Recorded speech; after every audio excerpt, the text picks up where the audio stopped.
Eu acho que a gente vai aprendendo todo dia, sabe? Então, de tanto tomar pancada, a gente vai aprendendo a ouvir, a entender, e aí a gente vai crescendo cada dia um pouquinho. E quando você mostra para a sua equipe que você também está ali aprendendo e que você também está se esforçando... E você também demonstra humildade. Exatamente. Né? É com exemplo que a gente faz a equipe vir junto.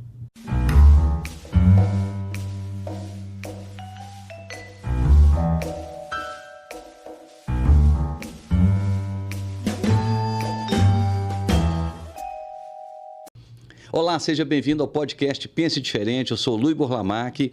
Espero que você possa curtir, espero que você possa indicar aos amigos as ideias e os insights que são gerados nessas conversas disruptivas sobre estratégia, carreira, gestão e cultura organizacional. Se você é gestor, se você é da área de RH ou mesmo diretor de uma empresa onde você precisa alavancar a sua cultura organizacional casada com a estratégia, busque as soluções da Taijeta.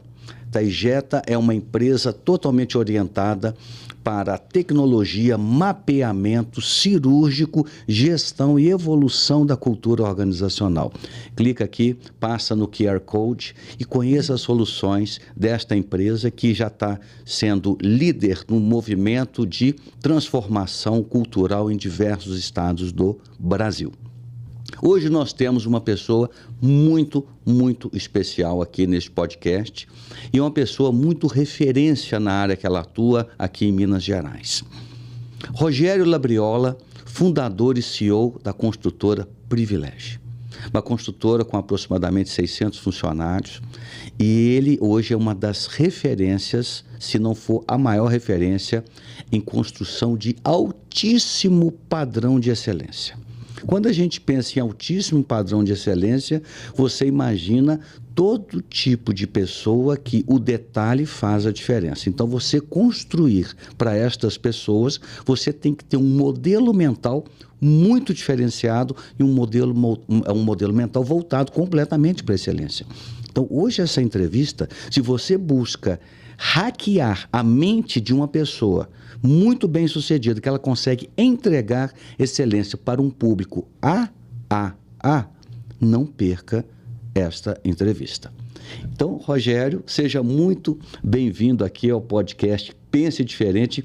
E falando em Pense Diferente, você realmente é uma pessoa que tem uma história de vida diferenciada. Né? Então seja muito bem-vindo e vamos explorar aqui essa história de vida sua que te colocou hoje numa das referências em excelência em construção em Minas Gerais. Muito obrigado, Lu. Muito obrigado pelo convite, obrigado por estar aqui.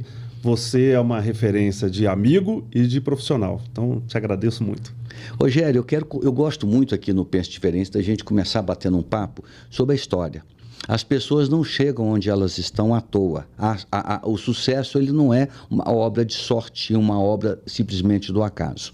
Ele tem uma construção. Eu queria que você pudesse compartilhar com o público onde você nasceu, como é que foi sua primeira infância, e eu me recordo claramente que você foi um nadador. É isso aí. Me conta como é que foi esse começo de história de vida. A minha história é interessante porque o meu pai foi construtor de estrada. Trabalhou numa grande empresa de construção pesada lá no Rio de Janeiro. E a gente, por causa disso, a gente fez 18 mudanças. Então isso foi um grande desafio, eu acredito que não só para ele, para minha mãe, né? Que moraram em vários lugares, inclusive fora do país, com culturas diferentes, quanto para nós filhos, né? Porque a gente teve dificuldade depois de criar raízes.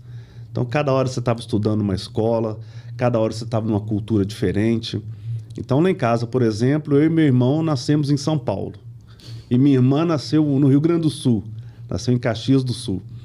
E a gente morou em Petrolina, Pernambuco, moramos no Paraná, Rio Grande do Sul, Rio de Janeiro, São Paulo. Então, isso foi um desafio cultural para a gente, principalmente para eu e meus irmãos. E esse movimento, vocês eram praticamente nômades, né? Porque, de acordo com as obras, ele era endereçado e a sua mãe ia junto. Ah, com certeza. Minha mãe, antes da gente nascer, minha mãe foi junto com meu pai até para Argélia. Olha só. Então, você imagina o que era naquela época, né? Há tanto tempo atrás, um casal ir para Argélia, uma cultura totalmente diferente, né? Um país, uma língua. eles aprenderam a falar francês. Imagino o tamanho do desafio que eles enfrentaram. E cultural também, né? Um país de cultura diferente, de religião diferente, e nem vaso sanitário tinha nos banheiros. Você imagina o que foi isso para os dois. E a partir daí, outros desafios vieram dentro do Brasil, e aí a gente participou de todos. Quando que vocês vieram para Belo Horizonte? Então, eu acho que dessa saga toda, né, o que mais marcou, pelo menos a minha infância, talvez a dos meus irmãos também, foi o Rio de Janeiro. A gente chegou no Rio de Janeiro em 1978, depois de vir de Pernambuco. Então, a gente chegando no Rio, a hora que a gente chegou na escola, primeira coisa que a gente enfrentou foi o bullying, né? Eu estou me referindo até ao bullying do bem, não é nada traumático, que não. Que fazia parte, né? Que fazia parte. Por quê? A gente chegou com um sotaque pernambucano, que é um sotaque carregado, né? Um sotaque cantado, né? Então, lá no Rio de Janeiro, os pernambucanos aí, não sei o quê. E aí, mal sabiam eles que nem pernambucano a gente era. Mas esse foi o primeiro impacto, né? E a gente sofreu um bocado com bullying. Eu sofri muito, mas eu encaro isso como aprendizado, né? Aí, o que me ajudou muito nisso? A gente morava no Cosme Velho, relativamente perto do Fluminense, e aí a gente começou a praticar esporte lá. Você tinha quantos anos? Eu aprendi a nadar com 6 anos de idade, e depois eu fiz judô também. Esses 2 esportes ajudaram muito na convivência, na autoconfiança, né? A luta, principalmente, na autoconfiança ajudou bastante. A natação, no coletivismo, na amizade. Eu acredito que isso foi dos alicerces da minha educação. E aí a gente foi adaptando e ficamos apaixonados pelo Rio de Janeiro, apaixonados para valer. A gente gostava do astral da cidade, gostava do clima, gostava do trabalho do meu pai. Meu pai era uma referência lá de engenharia também. E em 1985, em pleno Rock in Rio, meu pai falou, olha, gente, agora nós vamos mudar para Belo Horizonte. Então, foi assim, tudo diferente, né? Tudo diferente. A gente ama Belo Horizonte, é uma cidade maravilhosa para criar família, etc e tal, mas é uma cultura diferente do Rio de Janeiro, né? Totalmente. A gente chegou aqui, viu muita montanha, muita gente diferente, não sabia onde é que estava a praia. Eu lembro de uma passagem interessante, vindo para Belo Horizonte, obviamente, a gente já nadava no Fluminense, né? Já era da equipe de natação, eu e meus irmãos. E a gente, chegando em Belo Horizonte, foi lá para o Minas, né? Para entrar na equipe do Minas. E o primeiro dia que eu fui treinar, a gente morava perto, uns 2, 3 quarteirões do Minas, e eu fui de sunga para o Minas. Porque no Rio de Janeiro era absolutamente natural né? A gente andar de sunga e chinelo, né? A gente ia à praia, pegava ônibus, restaurante. Às vezes, restaurante você colocava mal uma camisa, né? Para não ficar muito feio, mas era comum andar de sunga. E eu fui andando de sunga e chinelo para o Minas. E, de repente, eu percebi que todo mundo ficava me olhando. Eu falei, eu acho que eu sou de outro planeta aqui, né? E aí foi assim, o primeiro impacto que eu tive de cultura foi essa, né? O carioca é mais descolado e o mineiro é mais certinho, né? É verdade. E aí você se encontrou muito na natação. Conta para mim, como é que foi a sua experiência nesse esporte que você entrou de cabeça, vamos dizer assim? Lui, a natação, ela faz parte da minha vida. Eu acho que ela me ajudou a moldar como ser humano, a me moldar como ser humano. Teve uma coisa interessante, lá no Rio de Janeiro ainda, quando eu tinha 11 anos de idade, eu tinha pé chato. Meu pé era bem chato mesmo, totalmente plano. Prancha, né? E na época, a tecnologia que existia para o pé chato era uma cirurgia. Hoje nem é mais, né? Hoje você não faz mais cirurgia. Os médicos me corrigem se eu estiver falando alguma besteira. Mas era uma cirurgia extremamente complicada. É quase uma obra de engenharia, em que você tirava um pedaço do osso da perna, do perônio, hoje mudou de nome, o nome do osso, não lembro agora, e cortava esse osso no meio e cravava esses 2 pedaços no meio do pé para você criar uma curvatura por força mecânica mesmo. Essa cirurgia, eu fiquei 1 mês engessado até a cintura, e depois mais 2 meses engessaram até o joelho. Então foi um drama. Você imagina uma criança de 11 anos de idade, né, que era atleta, que estudava e tudo mais, ficar esse tempo todo na cama, de gesso e etc e tal. Além do fator psicológico, né, me atrapalhou demais na escola, na natação, e quando eu tirei o gesso, eu tive que reaprender a andar. Aí você imagina, eu tive que reaprender a andar, reaprender a nadar, e logo em seguida eu participei de algumas competições de natação. Eu me esforcei muito, e meu pai era um entusiasta do esporte. Ele, além de ir nas minhas competições, ele era o locutor. Olha.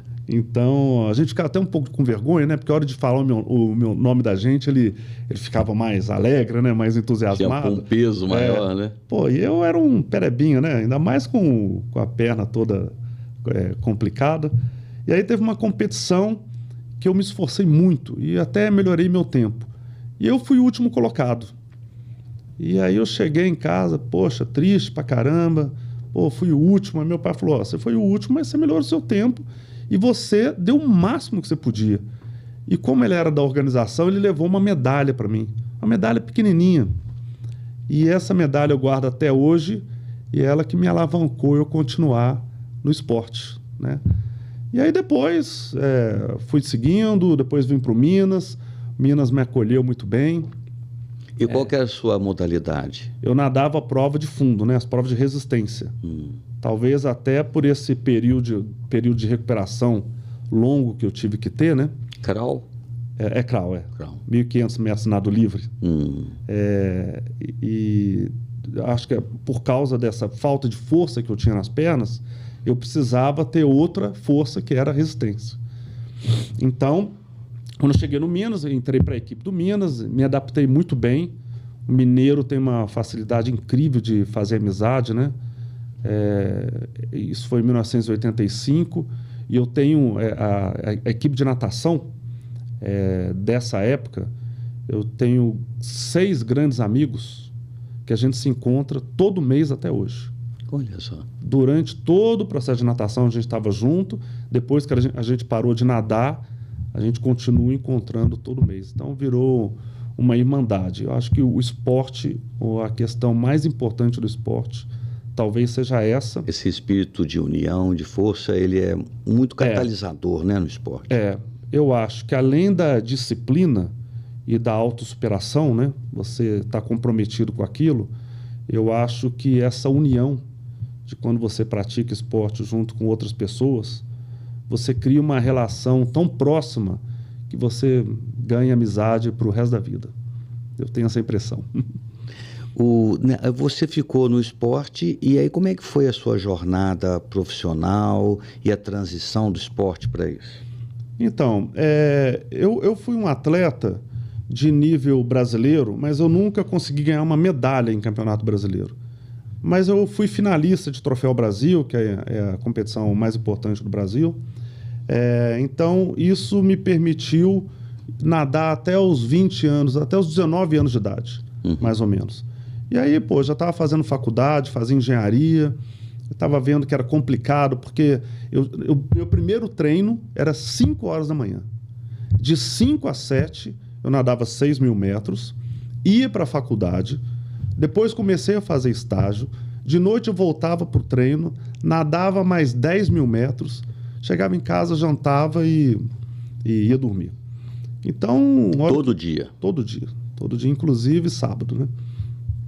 Então eu comecei a ver que era incompatível, né? Na idade já de faculdade profissional, a gente ter tanta atividade e não focar em alguma. Alguns países, como Estados Unidos, isso é possível. E eu acho que isso é um pênalti aqui do Brasil, né? A escola e o esporte deveriam andar juntos. Porque lá tudo tá tudo integrado, né? Os campeonatos, inclusive, são via as universidades e escolas, né? Tudo. E o esporte é levado muito a sério porque ele faz parte da educação e da cultura, né? Então, eles já enxergam o esporte como uma solução social. Isso faz parte do crescimento das pessoas, né? As famílias são muito envolvidas. O meu filho mais velho também foi um grande nadador do Minas. ele ficou o primeiro semestre desse ano nos Estados Unidos, teve uma experiência lá, ficou lá na Flórida. E eu pude acompanhar de perto o que é a cultura americana. Eles dão muita importância à escola e muita importância ao esporte. E isso acaba fazendo com que a família, principalmente até o menino completar os 16 anos, que aí ele já começa o processo de ir para a faculdade, né? Ele deixa a família unida, porque a família ela participa de tudo. O americano participa muito da vida dos filhos até os 16 anos. E as competições de natação, para você ter ideia, os cronometristas, os juízes, as pessoas que organizam, são todos voluntários. Ou ex-atletas, ou atletas atuais, ou a família. Ou pessoas da própria família. As pessoas da própria família participam em peso. Isso eu acho que isso faz uma diferença completa na cultura e na formação da criança, do jovem, que eu não consigo entender como um país como o nosso, por exemplo, né, que é muito grande, tem muita criança, como é que a gente não adota isso? Né? Assim, me dá até uma tristeza, porque é uma coisa emocionante. E você não chegou a ter uma experiência nos Estados Unidos, não? Não tive, não. Mas eu sempre tive vontade de ir, então realizei meu sonho através do meu filho mais velho. Mas foi muito legal. Mas eu não fui um atleta que se destacou a nível brasileiro. Eu me destaquei a nível mineiro, fui campeão mineiro, fui recordista mineiro várias vezes. Isso me trouxe muitos benefícios, autoconfiança, amizade, etc. e tal, mas eu não consegui ter uma projeção internacional. Então, quando eu tive que optar, eu optei pela escola mesmo e pelo trabalho, né? Comecei a trabalhar muito cedo, comecei a fazer estágio na consultora Castor, e daí eu comecei a minha carreira, tive que largar a natação, não de uma vez só, né? Depois acabei virando master e etc. Participei de algumas competições diferentes, né? Fora do circuito de alta performance, mas nunca afastei, nem dos amigos, nem do esporte. E você, quando começou a estudar engenharia, você já começou o estágio? Logo no início? Foi logo no início. Como meu pai era engenheiro, né? Então foi mais fácil para eu arrumar estágio, ele me ajudou a me colocar. E eu comecei cedo e me entusiasmei cedo, aprendi muito desde cedo. Eu costumo dizer para todo mundo que todo mundo acaba começando por baixo mesmo, né? E depende muito da força de vontade da gente para crescer. Você começou como estagiário na construtora Castor. Isso. Construtora Castor, isso na época era uma das grandes referências em qualidade e excelência, né? Em construção. Junto com mais 2 ou 3 empresas, dominavam totalmente o mercado. O mercado, né? Eu costumo dizer que a construtora Castor não é só uma empresa de construção, ela é uma universidade da construção. Aprendi muito lá, tanto com valores humanos como na parte técnica. Conta para nós como foi essa experiência de aprendizado na construtora Castor. Então, trabalhei lá há 18 anos, né? Acho que na época... Isso mudou hoje em dia, né? Mas na época a gente ficava muito tempo numa empresa, né? Hoje em dia isso é um pouco diferente. Então, eu comecei lá como estagiário, fui crescendo, virei engenheiro, comecei a tocar obras grandes, obras importantes da consultora. E foi engraçado, aí que vai entrar a história da Privilégio, né? Eu sempre fui muito grato a todo mundo da consultora Castor. E no ano de 2006, 2007, as construtoras paulistas e nacionais começaram a vir para Belo Horizonte. E uma consultora de construção pesada, muito grande, fez uma seleção, contratou uma empresa de headhunter, fez uma seleção para contratar um engenheiro aqui para ser diretor regional deles. E foi uma seleção muito grande, participou todo mundo, e eu fui escolhido. E, fiquei feliz, né? Claro, tudo em sintonia com os donos da Castor, né? E aí eu fui selecionado e eu estava tocando uma obra muito grande lá no Belvedere, para Castor, chamava Edifício Top Green, que na obra tinha mais de 500 homens. Era uma obra muito grande. E essa consultora falou, bom, Rogério, então você já pode começar, semana que vem você tem que estar aqui. Aí eu falei, não, semana que vem não dá, porque eu estou tocando uma obra muito grande, eu tenho que organizar as coisas lá. A pessoa falou, não, você não está entendendo. O nosso esquema aqui é um esquema mais agressivo e não há nenhuma crítica nisso, é só uma questão de cultura, né? Então, a gente precisa que você venha semana que vem e que você traga toda a sua equipe. Aí eu falei, cara, isso eu não vou fazer, não. Eu não vou fazer, não, porque eu devo muito às pessoas que me ajudaram a chegar até aqui. Então, isso aí não tem chance de fazer. Ele falou, cara, então nós vamos chamar o segundo colocado aí. Falei, fica à vontade, agradeço muito. E aí voltei, continuei trabalhando. Isso foi uma decisão muito estratégica na sua vida e, ao mesmo tempo, baseado em ética, né? E foi difícil, assim, essa decisão, porque ao mesmo tempo que eu queria trabalhar numa empresa internacional, né, vamos dizer, eu também tinha meus valores e jamais trairia minha base, né, as pessoas que me ajudaram desde o começo. E na época eu lembro de ter conversado com meu pai também. Falei, pô, pai, aconteceu isso, o que eu faço? Ele falou assim, ô filho, você quer ter uma vida igual a minha, de nômade, vendo pouco seus filhos, etc e tal? Aí eu falei, não, isso eu não quero, não. Os valores são importantes para você? São. Então, pensa com o coração também. Então, isso me fez tomar a decisão de ficar. E algum tempo depois eu falei assim, pô, mas se eu fui escolhido, às vezes eu tenho alguma coisa que funciona, né? Às vezes tem mais do que eu estou fazendo, né? Às vezes eu tenho uma chance aí de tentar uma coisa nova. E eu fui muito aberto com o dono da consultora Castor, o Ítalo Gaetani. Eu falei, ô Ítalo, eu estou pensando em abrir minha empresa. Queria saber o que você acha disso, você pode me ajudar? Ele foi muito franco comigo, falou, pô, Rogério, você é um cara legal mesmo. Vamos fazer o seguinte, você termina essa obra que você está, que é uma obra muito grande, e eu vou te ajudar a montar a empresa. E assim começou a Privilégio Consultora. Agora, antes disso, eu te conheci, foi no início dos anos 2000, né? É verdade. Quando eu estava na Castor, é uma coisa muito legal que eles têm, eles ajudam você a ser um profissional melhor. Eles estão preocupados com o ser humano mesmo, investem em treinamento. E na época eu conheci um cara chamado Lui, e eu vi nele no Lui uma oportunidade de eu melhorar como pessoa e como profissional. Então, eu fiz diversos cursos com você, Lui. É verdade. De treinamento, de relações interpessoais, de apresentação, né? De tudo, de como se desafiar. E isso foi muito importante na minha carreira. Te agradeço muito, inclusive. Pois é, a nossa experiência foi riquíssima. Eu me recordo de uma experiência que você me contou uma vez, a gente estava conversando. Eu queria que você contasse sobre isso. Como que você pegou determinadas pessoas, que eram pessoas muito importantes já na época, e que tinham um padrão de excelência muito grande.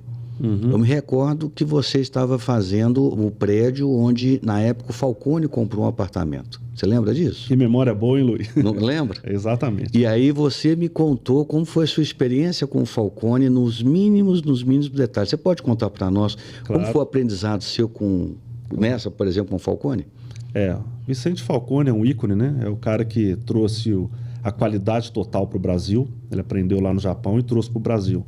Então, tudo que você fala do sistema da qualidade hoje veio através do Vicente Falcone. E ele comprou um apartamento da Castor, lá no Belvedere, edifício Célio Guimarães. E eu fui colocado nesse prédio porque eu estava terminando uma obra e o engenheiro desse prédio teve que fazer uma cirurgia. Então, eu tive que terminar a obra que eu estava rápida e ir para o Célio Guimarães. E o Célio Guimarães, o prédio era um ícone, né?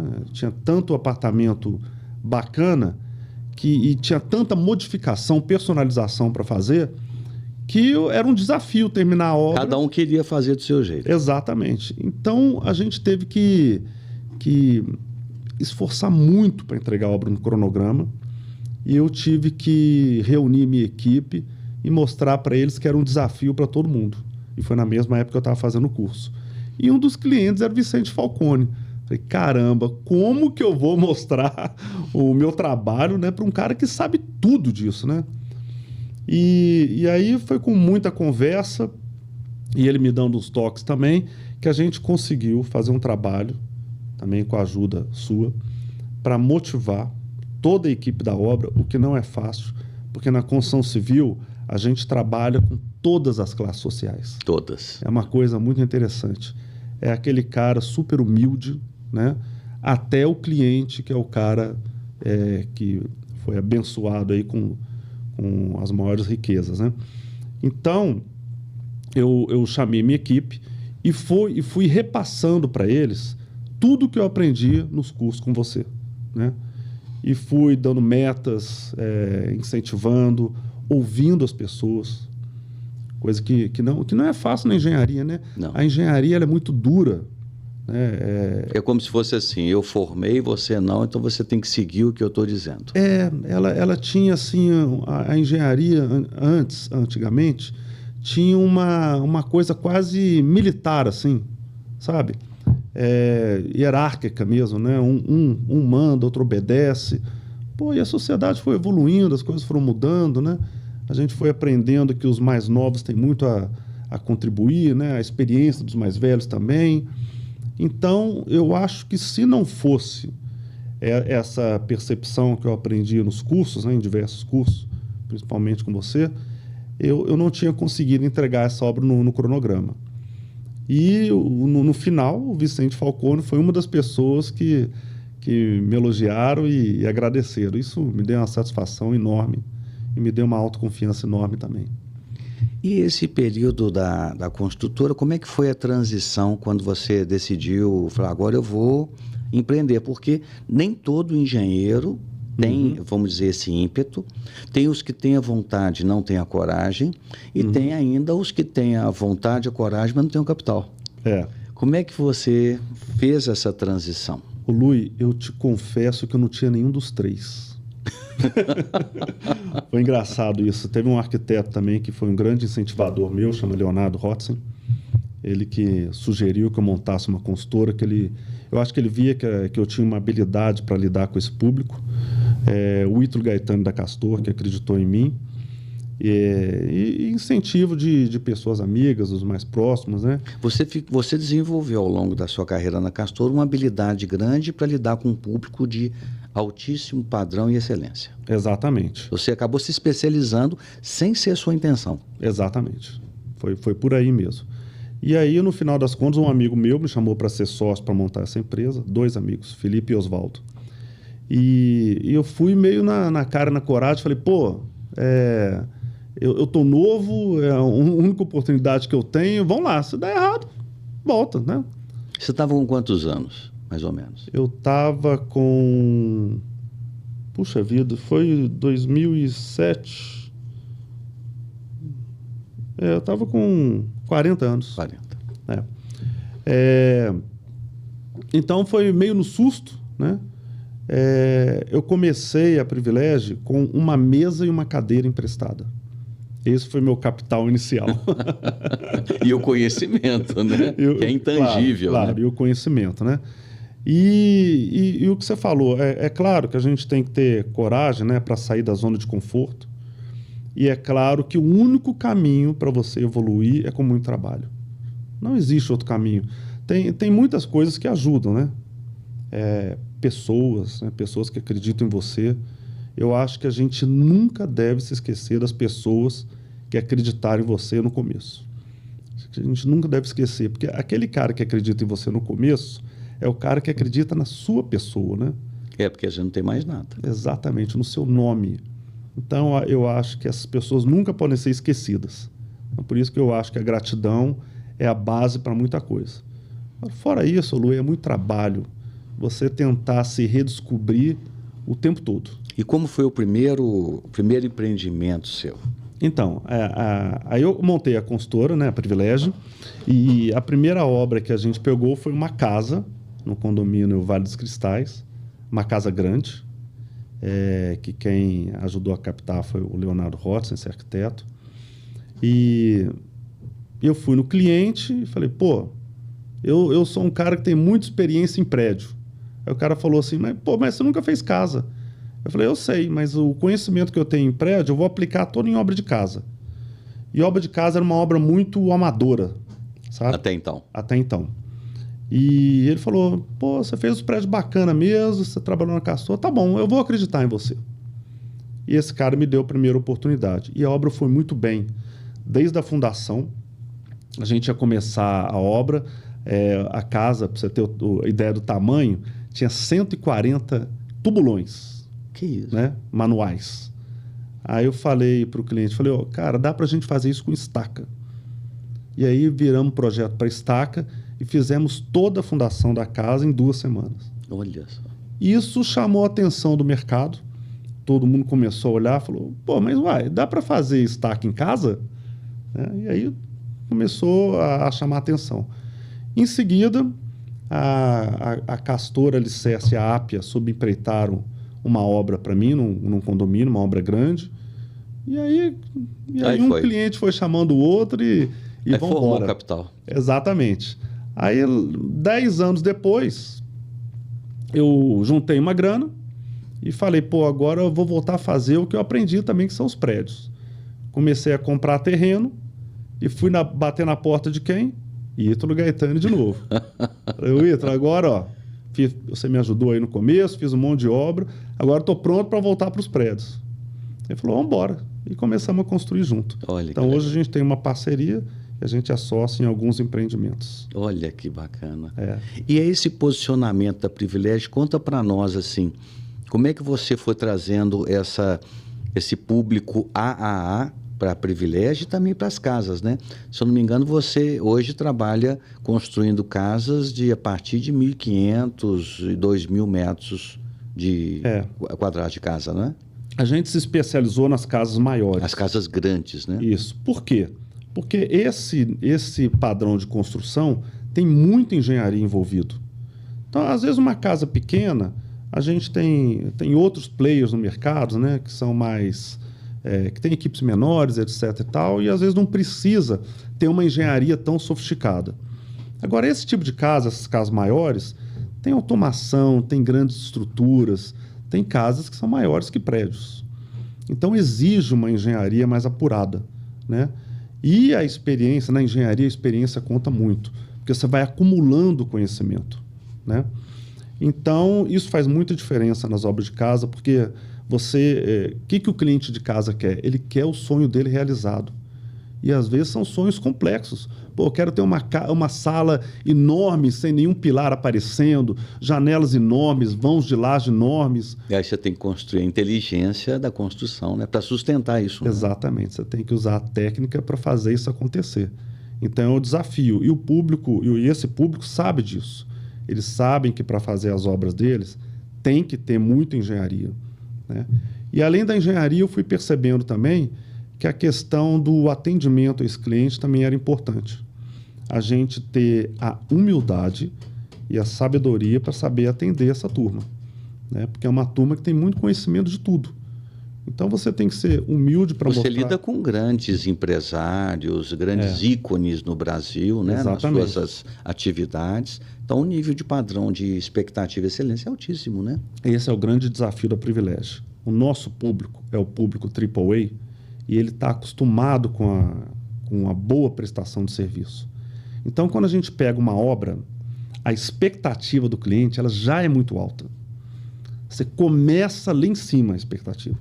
Eu costumo dar o seguinte exemplo. Às vezes você sai com seus amigos, né, para ir num boteco, né, tomar uma cervejinha, beliscar alguma coisa. Aí você vai no boteco, o copo pode estar sujo, a mesa pode estar bamba, mas você está ali conversando com seus amigos, você não está nem ligando para isso, né? Às vezes o ambiente é barulhento, é sujo, papapá, você não está nem ligando para isso. A expectativa é lá embaixo, o que você quer é conversar com seus amigos. Com as pessoas. Agora, quando você quer sair com a sua namorada, com a sua esposa, com a sua família, comemorar alguma coisa especial, você vai num restaurante super chique. Nesse restaurante super chique, se o garçom não sorrir para você, você já acha ruim. É verdade. Então, essa é a grande diferença. A expectativa do nosso cliente ela já começa lá em cima. Então, não é fácil. Qualquer bobeada que a gente dá, a felicidade do cliente cai. A gente tem que recuperar. Então, esse é o nosso maior desafio. E aí eu te pergunto, como que você faz isso num país como o Brasil, um país, em termos de educação, em decadência completa, e com um nível de engajamento cada vez mais baixo dos profissionais e de escolaridade também baixa. Como que você consegue lidar com o seu time para fazer essas entregas? Ô Luiz, tem hora que a gente nem sabe como é que a gente faz as coisas. É uma pergunta difícil que eu fiz. É uma pergunta difícil. Mas você vem entregando, né? O que eu percebi? Eu percebi isso na prática, tá? Aí não é nenhuma teoria, não. Não tem jeito de você crescer sozinho. Não existe essa possibilidade. Então eu vi que o caminho é o time. Então hoje, mais do que nunca, eu procuro pessoas comprometidas, pessoas entusiasmadas. A honestidade hoje é básico, né? Mas principalmente com essas características. Então eu acho que se a gente tiver a humildade de aprender o tempo todo, de respeitar as pessoas e de treinar pessoas para ser melhor do que a gente, mas isso genuinamente.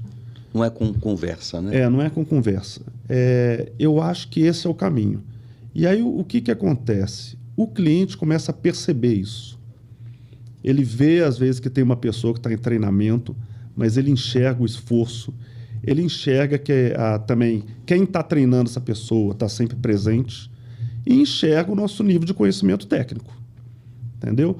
Então, naturalmente, nas reuniões de obra, nos encontros, nas soluções de engenharia, o cliente vai percebendo que existe um empenho muito grande. E eu acho que ele vai reconhecendo isso aos poucos. Eu costumo dizer que o primeiro período da obra é o mais difícil, porque é a hora que você está conquistando a confiança do cliente, né? A hora que você conquistou, eu acho que a coisa flui mais fácil. E aí depois é você manter o padrão de atendimento e qualidade. O nosso foco hoje é esse. É o atendimento e a qualidade do que a gente faz. O que você considera importante num atendimento no seu segmento, para esse tipo de público? Eu aprendi que a gente tem que ouvir o cliente. Eu já apanhei muito, né? Quando a gente conta uma história de sucesso, né? Fica parecendo que a gente só acertou, né? Só acertou, né? E a gente erra demais. Às vezes um cliente trata a gente de uma maneira, a gente não concorda e a gente briga. Eu fui percebendo que... Isso não resolve nada. Não resolve nada. Eu fui percebendo que é melhor a gente ter humildade. Engole. Engole, tenta entender e tira alguma coisa boa disso. Eu acho que a gente vai aprendendo todo dia, sabe? Então, de tanto tomar pancada, a gente vai aprendendo a ouvir, a entender, e aí a gente vai crescendo cada dia um pouquinho. E quando você mostra para a sua equipe que você também está ali aprendendo e que você também está se esforçando... E você também demonstra humildade. Exatamente. Né? É com exemplo que a gente faz a equipe vir junto. Aí a turma também aprende a ouvir, engole sapo, engole jabuti, engole tudo. Exatamente. Então, e além deles aprenderem, eu aprendo com eles. Hoje eu tenho na empresa pessoas sensacionais, que têm habilidades em algumas áreas muito maiores do que a minha. Especializadas, né? Muito maiores do que a minha. Pessoas entusiasmadas, pessoas que o cliente adora só de olhar. Eu tenho um caso interessante. A gente acabou de fazer uma obra no Riviera, um amigo que virou um amigo, um cliente que virou um amigo. Vou até falar o nome dele, Paulo Cunha. A gente terminou a obra. Claro, a obra é cheia de coisa difícil, cheia de desafios, cheia de perrengue. Mas quando terminou a obra, ele falou assim, gente, o negócio é o seguinte, obra terminou, mas vão continuar as reuniões semanais? Porque a reunião semanal era um prazer para ele. Além dele estar construindo a casa dele, que era um sonho, a gente estava lá conversando, trocando ideia, dando solução para as coisas juntos. E, então isso marcou demais a gente, marcou minha equipe também. E o que eu costumo dizer para minha equipe é o seguinte, nós temos que terminar a obra amigo do cliente. Luiz, se a gente termina amigo, o cara vira nosso vendedor, o cara vira nosso investidor. É verdade. Entendeu? A gente ganha muito com isso. Não é só a sobrevivência da empresa, só não. é o que isso gera de bem-estar para a equipe, para a empresa, para todo mundo. Esse é um conceito muito interessante, né? Ou seja, nós temos que terminar a obra com o cliente nosso amigo. Exatamente. Porque a obra é só problema. A obra é só problema. É administrar problema. Administrar problema de dia, de tarde, de noite, o que foi programado e o não programado. Exatamente. Né? E por causa disso também, né? Quem está ali no dia a dia fazendo a obra também são pessoas humildes. Tem uma coisa interessante, quando a gente começou com o sistema da qualidade, né? A gente fala, 5S, né? Os procedimentos, papapá, checklist, papapá. A gente faz reunião. E numa dessas reuniões com a equipe de obra, eu falei, gente, olha, a gente tem que manter a obra limpa. E olha, tudo que vocês têm que fazer está escrito. Aí um colaborador meu levantou o dedo e falou assim, doutor, onde eu moro não tem esgoto. E eu não sei ler. Então, olha o tamanho desse desafio, Luiz. É o desafio Brasil. Você vai ensinar para alguém que o ambiente saudável e produtivo é um ambiente limpo. E ele não vive nesse. E ele não vive nisso. A casa dele não está dentro disso. Entendeu? Ele então, não sabe o que é esse mundo. Exatamente. Isso é muito triste. Como é que você faz quando você tem... Porque isso é a realidade do Brasil. Ô, Luiz, aí... A orientação que você dá, como é que você lida com isso? Aí é um trabalho de formiguinha mesmo, né? Né? É um trabalho que a gente tem que fazer no dia a dia, ouvindo as pessoas, tratando bem, dando dignidade. A gente costuma, nos canteiros de obra nossos, dar uma dignidade maior para a pessoa. Tem uns vestiários mais bem feitos, os banheiros mais bem feitos. Né? Tentar cuidar, tentar conversar, o que não é fácil, porque a correria do dia a dia também é intensa. Porque tem muita empresa que isso, para eles, o ser humano não é importante, é um meio, né? Em outras palavras, a preocupação é só o custo. Exatamente. Na Privilégio, eu falo isso em todas as reuniões que a gente tem com a equipe de obra. A coisa mais importante de uma obra é o ser humano. Ô, Luiz, o que vale você concluir um empreendimento sendo que alguém se machucou, sendo que alguém perdeu a vida? Não vale nada.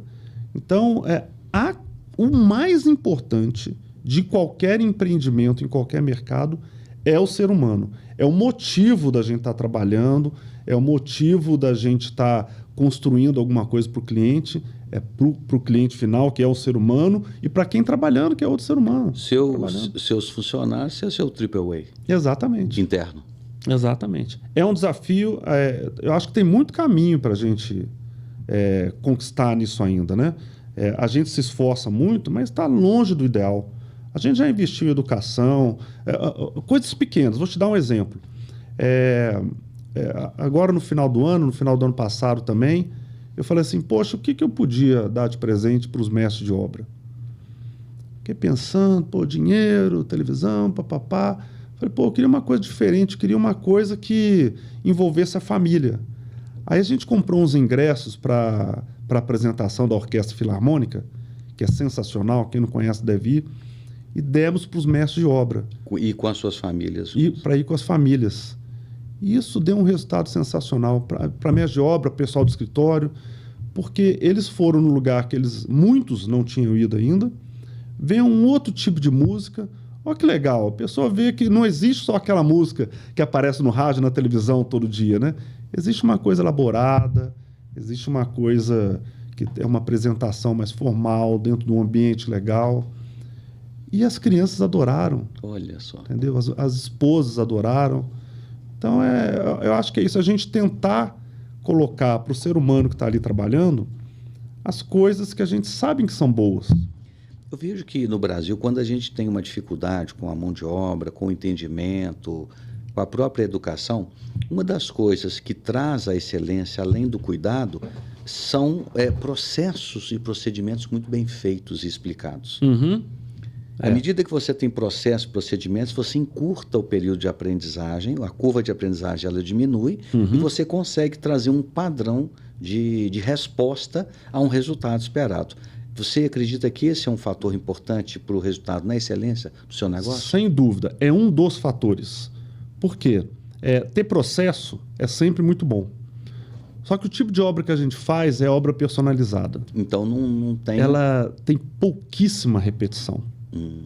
E muitos serviços que tem dentro da nossa obra, ela depende de um artista. Então, por exemplo, você vai assentar 1.000 metros quadrados de porcelanato. Ok, é um serviço de repetição. Tudo bem. Agora não. Você vai fazer uma bancada que tem um bojo esculpido, tem uma iluminação por dentro e tem uma cascata. O cara que vai executar esse uma parede serviço, aqui que ela é ondulada, a outra é... exatamente. O cara que vai executar um serviço desse, ele é um artista. É verdade. Ele é um artista. Outro dia eu estava conversando com um pintor na obra que faz uma textura diferente. Eu falei, cara, você tem tudo a ver com Michelangelo. O cara ele fazia num capricho uma coisa que só ele fazia. Então, essa personalização cria um desafio da gente ter processo. Então, tem hora que a gente tem o processo repetitivo, tem o treinamento, e tem hora que você tem que deixar o cara ser artista. Aí você vai trabalhar a inspiração. A supervisão da inspiração. Exatamente. É muito mais nas habilidades interpessoais do que somente as técnicas. Sem dúvida. Isso é difícil no campo da engenharia, você falar dessas questões abstratas, porque a engenharia já é concreta. Exatamente. É difícil, sim. É difícil com o pessoal da obra, é difícil com o cliente explicar para ele, falar, cara, essa marcenaria aí não é qualquer um, não é a máquina que vai fazer, é o cara. Entendeu? Então, às vezes, ele tem que ter um prazo maior, ele tem que ter uma tranquilidade maior para desenvolver aquele serviço bem executado. Entendeu? Você está com quantas obras hoje? Hoje a gente está com 18 obras. Casas e prédios? A Privilege, ela faz incorporações, né, de edifício e faz a prestação de serviço. Então, a gente tem obras de casas, de prédios, incorporações e alguns retrofit. A gente já fez bastante retrofit também, obra corporativa. Então, esse conjunto todo hoje a gente está com 18 obras. Me fala assim a obra que mais brilha aos seus olhos. Eu acho difícil falar uma obra, porque cada obra tem uma característica, né? Tem obra que o desafio é o cliente, tem obra que o desafio é o arquiteto, outro que é o prazo, outro que é a dificuldade na execução, né? Então, eu acho que todas são desafio. E acho mesmo, tá? Por menor que seja a obra, ou por mais complexa que seja, cada obra tem uma identidade. E cada cliente tem a sua identidade. É como se fosse uma alma. É assim. Cada obra é uma alma. E é uma engrenagem que você tem que fazer funcionar em diferentes circunstâncias, né? O tipo de cliente, tipo de profissional, tipo de obra, localização, né? Então, é desafiador. Quais são os elementos que você usa para tomar a decisão sobre um novo empreendimento? Porque esse processo, o sucesso de um empreendimento, eu vejo, começa com os critérios de tomada de decisão. Nessa parte de incorporação, isso aí é fundamental, né?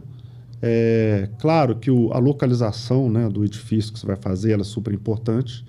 Eu diria que a questão mais importante é essa, a localização. E o resto é a identidade que você dá para o prédio, né? Você tem que pensar o que o público quer. E muitas vezes o que o público quer, você mesmo pode se colocar no lugar do público. Eu gostaria de morar nesse lugar? Eu gostaria de ter essa área de lazer? O que eu gostaria? Eu gostaria de mostrar o quê para os meus amigos, para a minha família, né? Então, é um trabalho que envolve muita gente, né? Envolve marketing, envolve arquiteto, envolve solução de engenharia. É uma parte muito bacana essa. Essa parte, Rogério, se estiver errado, você me corrija, isso tem a ver, na sua maneira de pensar, mas com o que este terreno e essa área pede do que o que você tem vontade de fazer lá. É isso? Sem dúvida. A gente sempre tem que ter os olhos no mercado, né? Você pode tentar avaliar com o seu próprio coração, mas você sempre tem que estar olhando para o mercado. Então, porque às vezes existem momentos de vida de cada um, né? Então, eu vou te dar um exemplo. Vou fazer um prédio nesse terreno. Pô, esse terreno aqui eu queria fazer um apartamento grande para minha família toda morar. Mas aí depois você presta atenção que a demanda daquele local são pessoas jovens, são apartamentos pequenos. Então, você tem que fazer o que é bom para o mercado. O que aquela região pede. Exatamente. E essa leitura nem sempre todo mundo faz, né? Porque muitas vezes fala, eu pôr o desejo antes do dever com o mercado, não é? Isso exige um monte de coisa, né? Existe o feeling, existe pesquisa, né? existe muita conversa com corretores, com a região. Então, é um desafio bacana. É prazeroso fazer esse trabalho, mas você sempre tem que estar atento ao que o mercado quer mesmo. E como é que você vê os jovens hoje no mercado de trabalho? Como é que você vê a nova geração vindo? Então, eu considero absolutamente normal os jovens desafiarem os mais velhos, os mais experientes, e os mais experientes desafiarem os jovens. Eu sei que nem sempre é uma relação fácil, né? Por quê? Como é que eu vejo o jovem hoje? Hoje a cultura é diferente do que era antigamente, né? A gente era criado para se dedicar muito a uma coisa só, a um trabalho só. Ter uma missão e cumprir, né? Exatamente. Não tinha celular, não tinha internet. Hoje não. Os jovens entendem de tudo.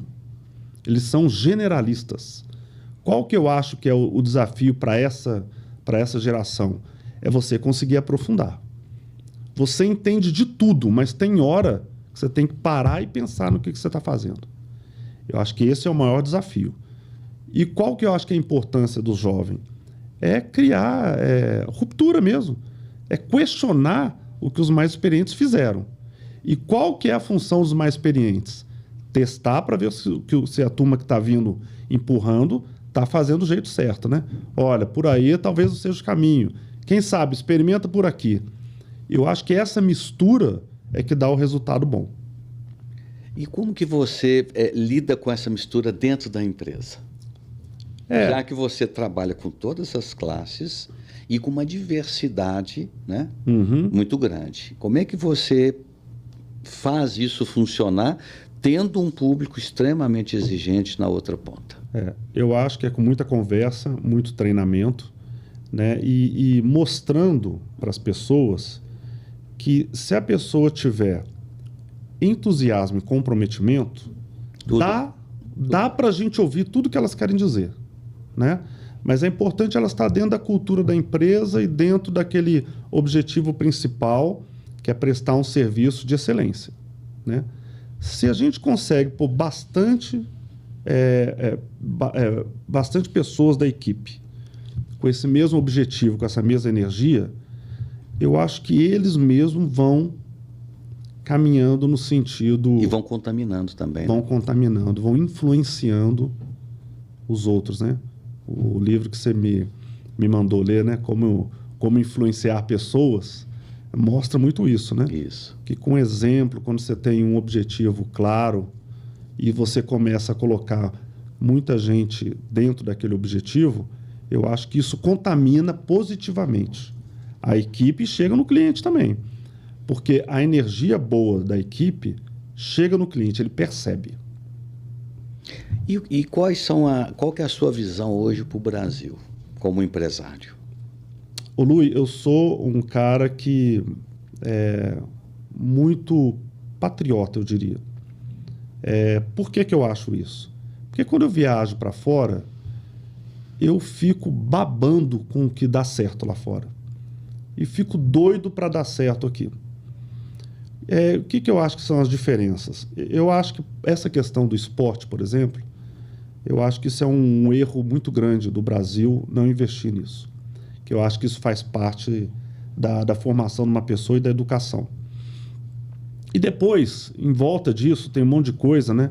A questão cultural. Eu vou te dar um exemplo. Eu adoro caminhar. Eu parei aqui perto do estúdio, vim andando a pé. Adoro. Acho que o brasileiro tem essa questão, né, da relação interpessoal, que é uma coisa muito forte. Pô, mas você vai andando pela Savassi, né, que é um bairro super gostoso, você vê aquele mendigo ali sem ter o que comer, você vê lixo na rua. Então, isso me dá uma tristeza, porque se você viaja para fora, você vê que as pessoas não jogam lixo na rua. E aqui você volta, você vê, joga, as pessoas moram mal. Aí a gente começa a se questionar por quê, né? Eu acho que isso passa pela educação, passa por uma cultura mercadológica, né?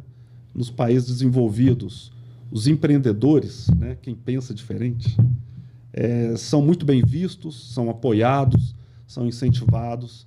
E aqui no Brasil não, você tem aquela cultura de que de que o dinheiro não traz benefício.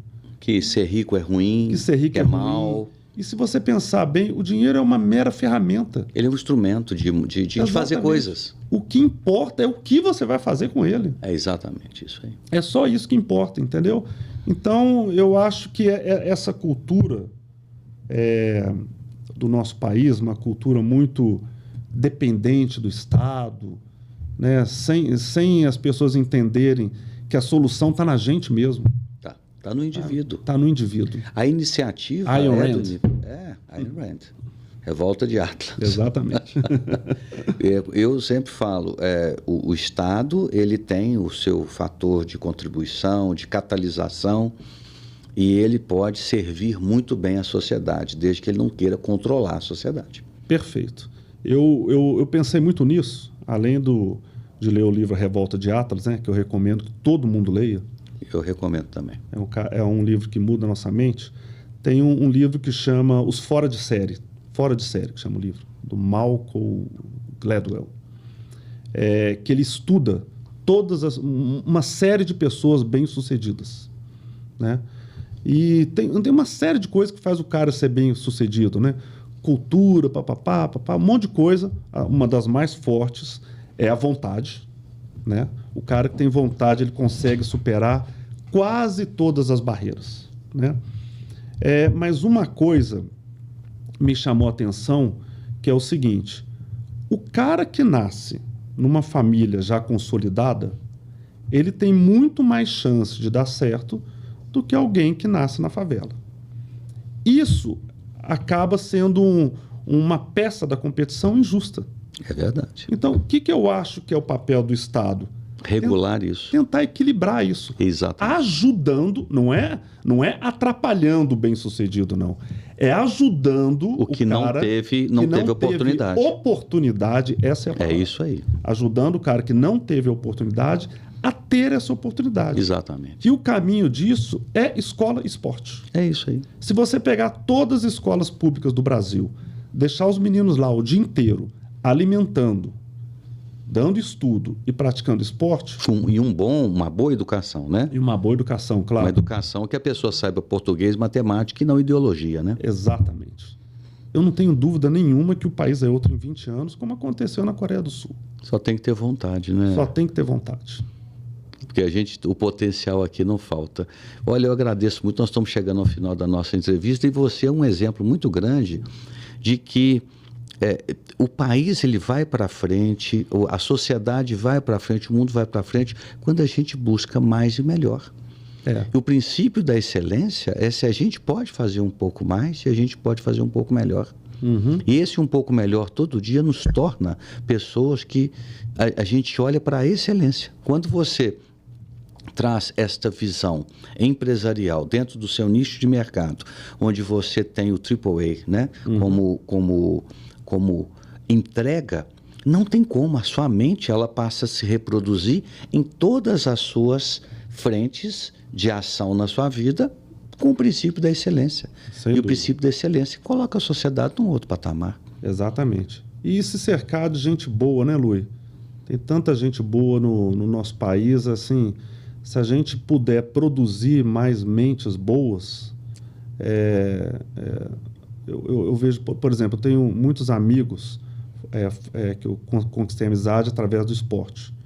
Tem um amigo meu que chama Eduardo, lá do Rio Grande do Sul, Eduardo De Lorenzi, que toda vez que a gente encontra, parece que foi ontem, né, que a gente nadou junto. Eu tenho um amigo que sempre viajava comigo também para assistir a competição dos meninos, Rodrigo Santana, que são pessoas assim que estão sempre querendo fazer alguma coisa melhor. Então, o país tinha que dar oportunidade para esse tipo de gente, sabe, Luiz?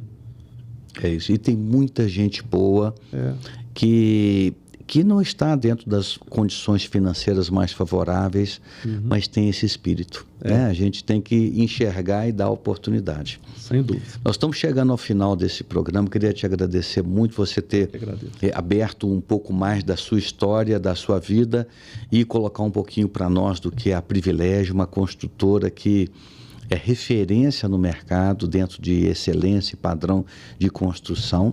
E você puder deixar uma mensagem, vamos dizer assim, eu vou dizer assim, bem específico, para um engenheiro que está começando. O que você falaria para um engenheiro que está começando pela jornada que você fez?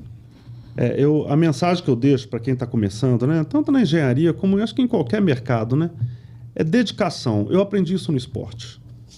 O cara que ganha a competição, existem vários fatores, né?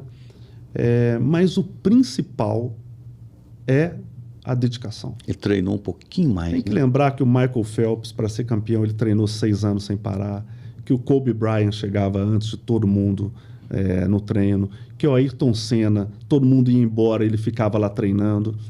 Não tem resultado sem dedicação. Eu acho que isso é o principal.